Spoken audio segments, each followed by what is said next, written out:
bros, and welcome to Civic Zero, Profile Production, and the next part, Sakura Succubus tree. So, Hazel eating a banana. Well, that's not actually how you eat a banana. I mean, why does people think it's erotic by eating a banana? I mean, a girl eating a banana is not erotic, but like, other people think that. I don't see it as that, at least. Alright, let's keep reading.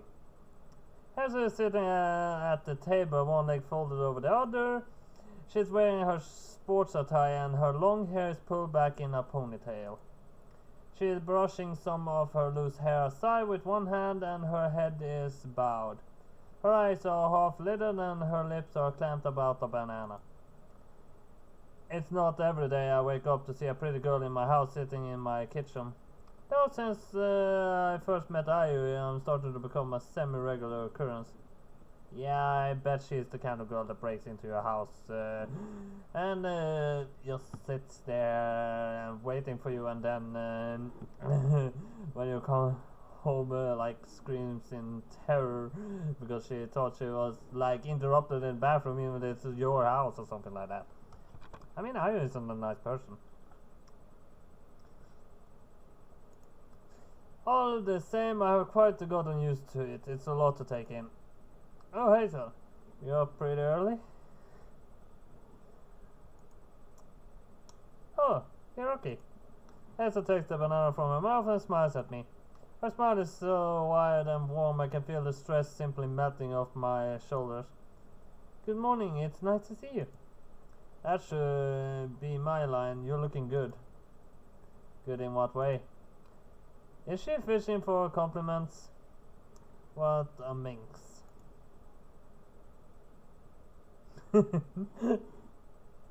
Well, she do look healthy, but sex is, I mean, a person that doesn't look healthy can't technically look sexy, at least not in my experience. I mean, I met unhealthy people. They didn't look too that sexy, even when they were completely nude, but I would say she looks sexy. It should be able to go without saying, but well, I smile. I think you look pretty sexy right now. What? Really? Oh, jeez. Hazel grins and takes another bite of her banana. Thanks a lot. You sure know how to perk a good spirit up. Were you feeling unperky before I dropped by? Oh, really? I'm always giving it 101%, you know. But well, I always give it 110. Seriously, I have a treadmill, and when I'm on the treadmill, I'm actually giving it over 100% because even when pain starts to go into my leg, I continue.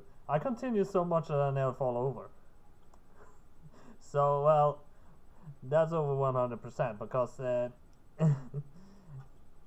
100% would mean you pass out, but 110% is actually possible if you actually do know what you're doing, and I've been going on treadmills for over a year, so well,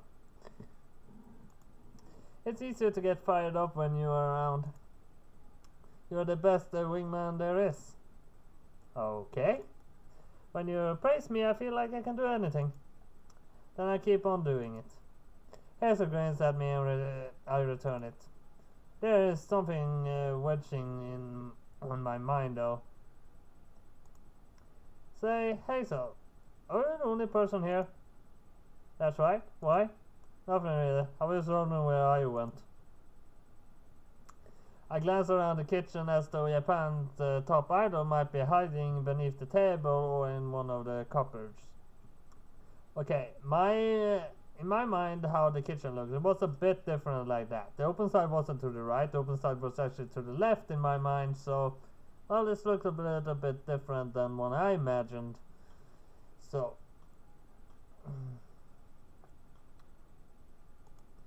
but of course she isn't. As far as I can see, it's just Hazel and I here. Oh, she left already for work. She has a big concert coming up and she has to rehearse for it. Speaking of which, I should probably get going myself. I need to head over to the Sakura Sports Center so I can practice my swings. I'm cutting it pretty close. Looks like I'll probably be late. Well, if I actually have enough time in the morning, I would say can you be a little late for once, and people can figure out the rest what I mean by that. I hope Yuriko isn't just too cross with me. Has she been getting on your case lately? A little. She doesn't know I've been spending time with you. I'm trying to keep it a secret, but I think she's figured I have another special somebody I spending time with. She's kind of jealous like that. I told her before we started dating that our relationship wasn't exclusive. She said she was fine with it, but she's a pretty jealous person. If she couldn't stand sharing me, she really should have said so. Jeez. Hesitates. Humans are so weird and possessive. I don't see what's wrong with spreading the love around.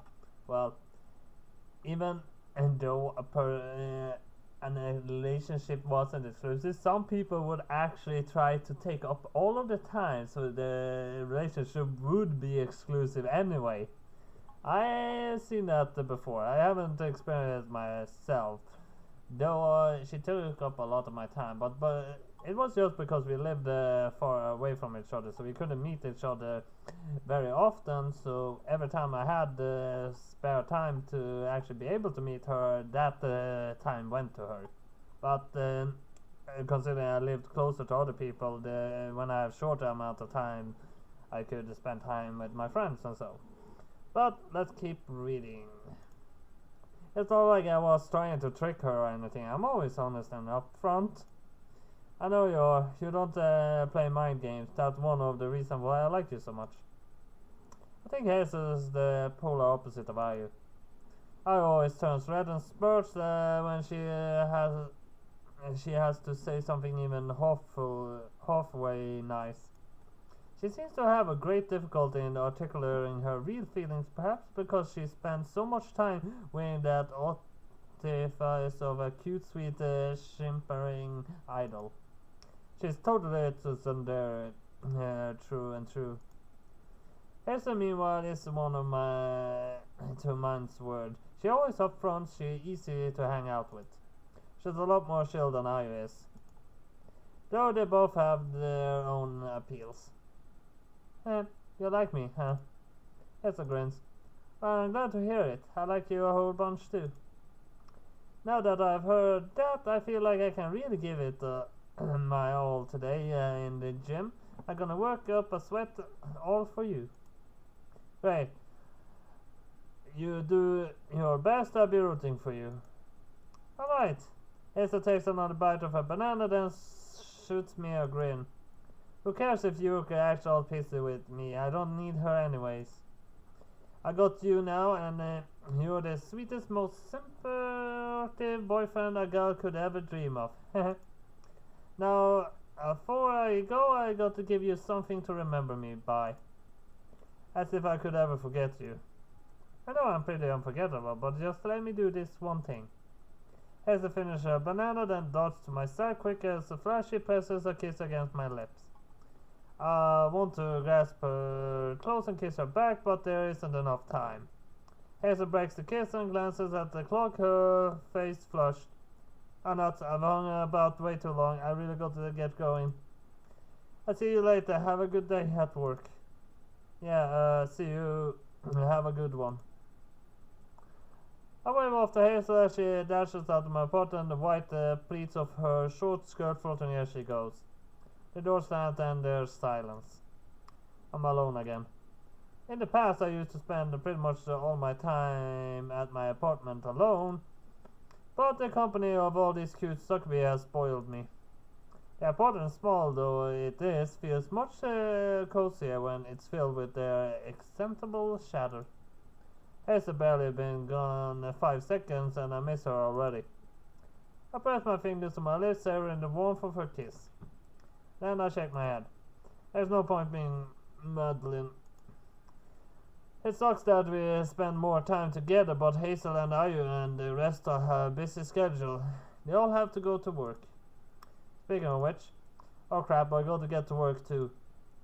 The interlude with the Hazel in the kitchen wasn't as brief as I thought. I got 15 minutes have passed and I'm still in my underwear.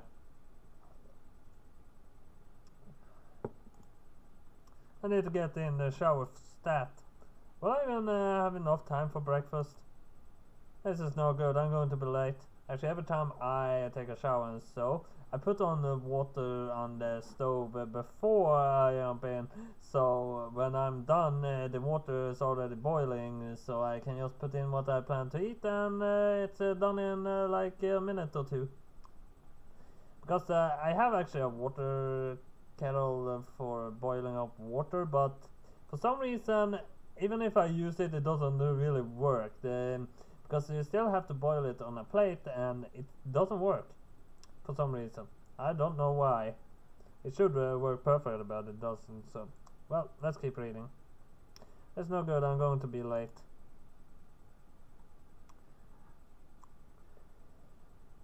Safe. I step into the train mere seconds before the automatic door slides shut. I have to nudge a couple of smartly dressed businessmen out of the way, which earns me a few reproachful glances, but it's a minor price to pay for getting to work on time. Why should I care what a bunch of strangers think of me? It's not like I see them again. I settle into a nook of the corner of the train, hemmed by a sea of arms and elbows. The train is full of bursting, just like always. It's a warm day and I feel particularly hot and uncomfortable. At least I'm right by the door that gives me an ample view of the Tokyo scenery as it speeds by. Not that it's all that interesting if I'm being perfectly honest. Tourists in Tokyo like to gawp at the stare at almost everything, but I lived there for years and I'm accustomed to all the tall grey buildings. Actually, if I want to visit Japan sometime, but I would actually want to visit the old traditional thing. I mean, I wouldn't check into an hotel. I would like to live in an old traditional Japanese hotel. I wouldn't take those things that are up to date.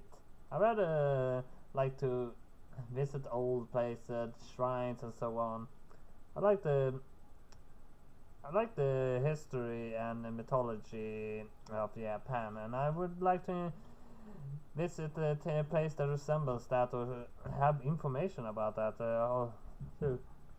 You're home at last. I wonder where you was. My cat.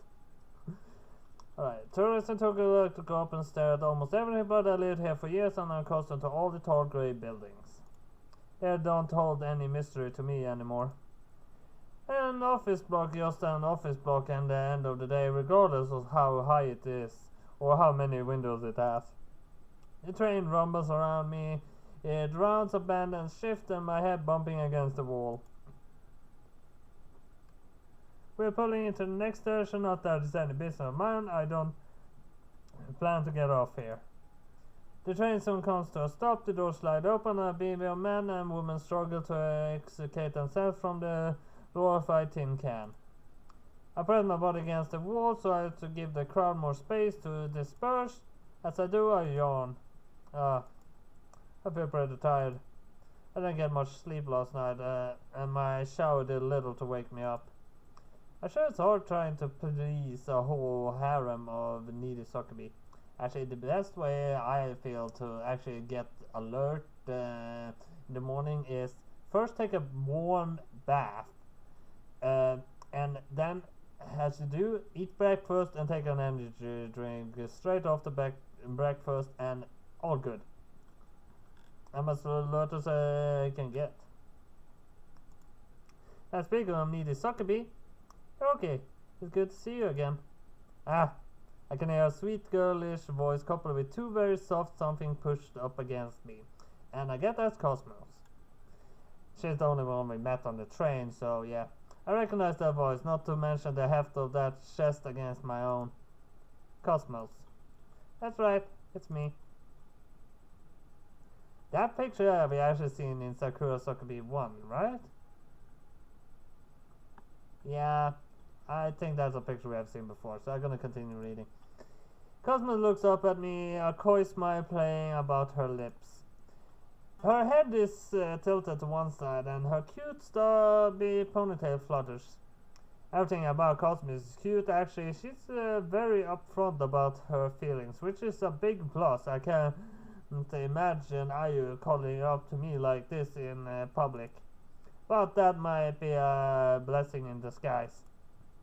Hey Cosmos, I glance about the train. Awkwardly, the last of the new passengers have filed in and the doors sliding shut. Nobody seems to be paying as much attention.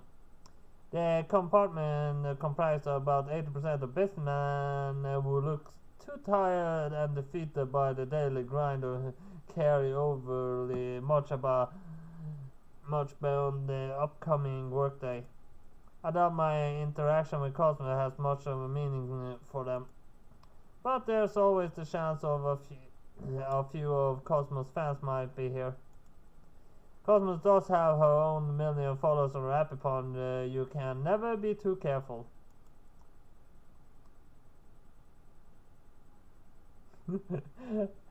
I mean, I could tell her to be more careful, but not really my style. People can hate me if they want. I don't really care. Don't make a fuss is the only option then. I'm a bit worried about this, but oh well, I have seen her in a long time. I might as well let her cling. I'm sure it'd be fine. Besides, if I ask her to let go, I might upset her. Rosa isn't the sort of throw a temper tantrum. She's not like Ayu, but if she cries, I definitely attract a bunch of attention.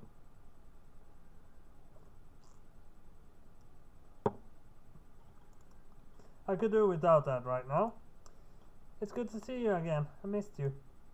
I miss you too. I miss you so much. Cosmo's nostrils are shaking against my chest, purring like a cat. It feels like it's been ages since we last spoke. I was starting to suffer from withdrawal symptoms. Oh yeah, like what? It's strange, but my heart, it felt so dull and leaden. The sky started to look grey and my favorite snack started to taste odd. I still took a bunch of photos for my fans, but my heart wasn't really in it. Some of them noticed I got several comments on my last photo set where I was wearing a cute swimsuit. A swimsuit, huh? I like to see that. I might be Cosmo's boyfriend, but I've yet to see her in a bikini. Yeah, you actually have to go somewhere where they actually wear those. And I think even if we went to somewhere they actually wear those, I doubt she would actually wear one if there's more a private beach. My fans said my smile didn't seem genuine. I didn't light up my eyes. I didn't really understand it at the time. But now after seeing you, I feel so warm and fuzzy I can't stop smiling. This must be true love. You're so sappy. I grin, then rub the top of Cosmo's head. I feel bad if I was hampering your work in that way, in any way. But I'm glad you were thinking about me. Thanks, Cosmos. I love you too, even if I've been a bit absent lately. I'll try to put more time aside for you in the future. Maybe we can go on a date this weekend. How does that sound? A date? Cosmo's eyes light up. She stares at me, her face illuminated with innocent happiness. That sounds like fun. I've seen that picture too, actually. Great. Are you free this Saturday? If I wasn't before, I am now. You should know that you take priority, Hiroki. Nothing is more important to me than you. I really do love you. Cosmos giggled and pressed a kiss against my cheek. I should probably tell her to be a little more cautious, nobody's staring, but you never know. But I'll screw it. I might be worried at heart, but I can't throw caution to the wind from time to time, particularly if it makes Cosmos happy. The payoff is totally worth it. She's always adorable, but she looks even better when she smiles. Ah, what a day. I feel tired already. I haven't even gotten to work yet. Not that I'm complaining. I need to get my act together. If I'm gonna make all 5 of my Succubus girlfriend happy, I need to keep working to better myself. I think I'm pretty average. My home isn't very lavish and my job isn't all that impressive. But if I keep toiling away, I'm sure I'll be able to stand toe to toe with my partners. Speaking of which, I saw Ayu and Hazel yesterday and Cosmos earlier this morning, but I haven't seen Marina in a while. I think she's busy with work. Then there's Hifumi. What's she getting up to? I know she's been busy shooting a new movie, but I paused in the middle of the street, hands jammed into my pockets. My eyes meet those of Yamamoto Hifumi, the famous actress. But this is not Hifumi in the flesh. This Hifumi is far bigger than I am, and she towers above me in a bright billboard that overlooks the street. Oh god. Well, that is technically a new picture. So, that was okay length of Sakura novel, I think. 20 minutes. That's as far as I know I can stand watching something, even if I have other things to do, or if I have to wait for something. But at least that was all I have for Sakura Succubus 3 this time now, so hit like and subscribe, and see you next time. Bye bye!